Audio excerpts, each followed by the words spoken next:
హైదరాబాద్ లో జనాభా పెరుగుతున్నట్లుగానే నగరం విస్తరిస్తోంది. ఇప్పటికే భాగ్యనగరంలో 1.5 కోటి జనాభా ఉండగా ఈ సంఖ్య రోజు రోజుకు పెరుగుతోంది. ఉద్యోగం, వ్యాపారం కోసం నగరానికి వచ్చిన వారు ఇక్కడే సెటిల్ అవుతున్నారు. సిటీలో ప్రజలతో పాటు ప్రాబ్లమ్స్ పెరుగుతున్నాయి. ఓవైపు కాలుష్యం, మరోవైపు ట్రాఫిక్ ఇబ్బందులు. ఇలాంటి సమస్యలకు చెక్ పెట్టేందుకే కొత్త సర్కార్ సరికొత్త ప్రణాళికలు రచిస్తోంది. హైదరాబాద్ భవిష్యత్ విస్తరణను దృష్టిలో పెట్టుకుని నగరంపై ఒత్తిడి తగ్గించే ప్రయత్నాలు చేస్తోంది. అందులో భాగంగా గ్రేటర్ చుట్టూ శాటిలైట్ టౌన్షిప్స్ ఏర్పాటు చేయాలని ప్లాన్ చేస్తోంది.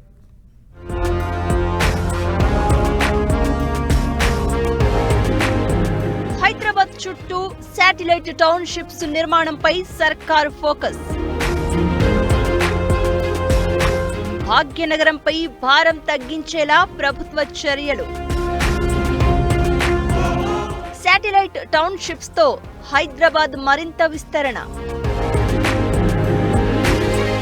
ఓఆర్ఆర్ చుట్టూ శాటిలైట్ టౌన్షిప్స్ ఏర్పాటుపై గత సర్కార్ ప్లాన్.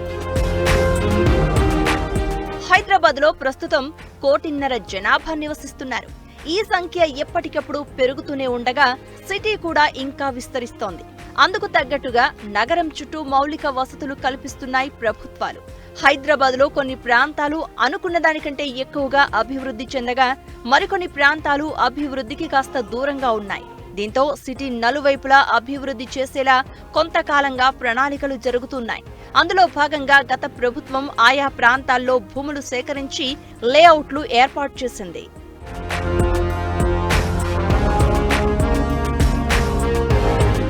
భవిష్యత్తులో హైదరాబాద్ లో జనాభా పెరిగి తీవ్ర స్థాయిలో ట్రాఫిక్ ఇబ్బందులకు తోడు మౌలిక వసతుల కల్పన అసాధ్యంగా మారే అవకాశం ఉంది. దీన్ని పరిగణలోనికి తీసుకున్న కొత్త ప్రభుత్వం గ్రేటర్ హైదరాబాద్ చుట్టూ శాటిలైట్ టౌన్షిప్లను అభివృద్ధి చేయాలని భావిస్తోంది. దీని ద్వారా నగరంలో జీవన శైలి మెరుగుపడుతుంది. అంతేకాకుండా ఒకే చోట అభివృద్ధంతా కేంద్రీకృతం కాకుండా ప్రాంతాల వారీగా జరుగుతోందనేది ఆలోచన.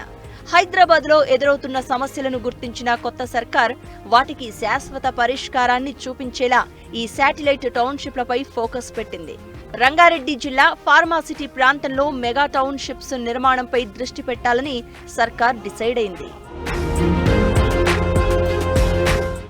Outer ring road, regional ring road మధ్యలో అన్ని సౌకర్యాలతో శాటిలైట్ టౌన్షిప్స్ ఏర్పాటు చేయడం ద్వారా హైదరాబాద్ పై జనాభా ఒత్తిడి తగ్గుతుందని రియల్ ఎస్టేట్ రంగ నిపుణులు అభిప్రాయపడుతున్నారు. మేడ్చల్, సంగారెడ్డి, షాద్ నగర్, ఘట్కేసర్ ఇలా సిటీకి 4 దిక్కులా అన్ని వసతులు కల్పించి ప్రత్యేక టౌన్షిప్స్ ఏర్పాటు చేస్తే మరింత మంచిదని చెబుతున్నారు. ఉపాధి కోసం ఏటా నగరానికి లక్షలాది మంది వలస వస్తూ ఉంటారు. అలా సిటీకి వలసలు పెరగకుండా శివారు ప్రాంతాల్లోనే ఉపాధి కల్పించేలా ప్రత్యేక ఏర్పాట్లు చేయాలని సూచిస్తున్నారు. స్కూల్స్, ఆసుపత్రులు, క్రీడా మైదానాలు వంటి సౌకర్యాలను అందుబాటులో ఉంచేలా చర్యలు తీసుకోవాలని కోరుతున్నారు. ఇలా చేస్తే సిటీపై జనాభా భారం తగ్గడంతో పాటు